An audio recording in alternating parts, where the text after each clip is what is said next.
বুধবার খোয়াই জেলার সিঙ্গিছড়া গ্রাম পঞ্চায়েতে প্রাণী সম্পদ বিকাশ দপ্তরের অধীনে জেলা প্রাণী চিকিৎসালয়ের উদ্বোধন হয়।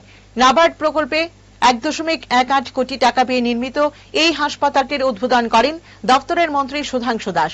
অনুষ্ঠানে উপস্থিত ছিলেন কল্যাণী রায়, পিনাকি দাস চৌধুরী, অপর্ণা সিংহ রায় সহ অন্যান্যরা। অধিকর্তা নীরজ কুমার চঞ্চল স্বাগত ভাষণ দেন। মন্ত্রী জানান, এই হাসপাতাল প্রাণী পালকদের জন্য গুরুত্বপূর্ণ ভূমিকা পালন করবে এবং রাজ্যে দুধ, ডিম, মাংস উৎপাদন ও কর্মসংস্থানে সহায়তা করবে। দরজা খুলে দেওয়া হয়েছে।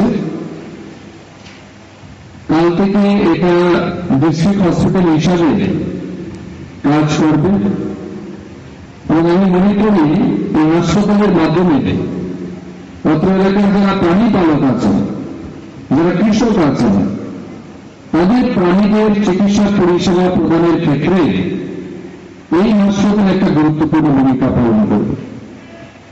প্রাণী সম্পদ বিকাশ দপ্তর মূলত 3টা বিষয়ের উপর কাজ করে। এক হচ্ছে আমাদের রাজ্যে যত পশু পাখি আছে তার চিকিৎসা পরিষেবা আমরা প্রদান করি। তার 2টা মেজারে, এক হচ্ছে প্রিভেন্টিভ মেজার আর একটা হচ্ছে কিউরেটিভ মেজার। প্রিভেন্টিভ মেজার মানে আপনার পশু পাখি যাতে অসুস্থই না হয়, কোনো রোগী যাতে আক্রান্ত। এমপিজে জুয়েলার্সের জেমস্টোন মানে 5C।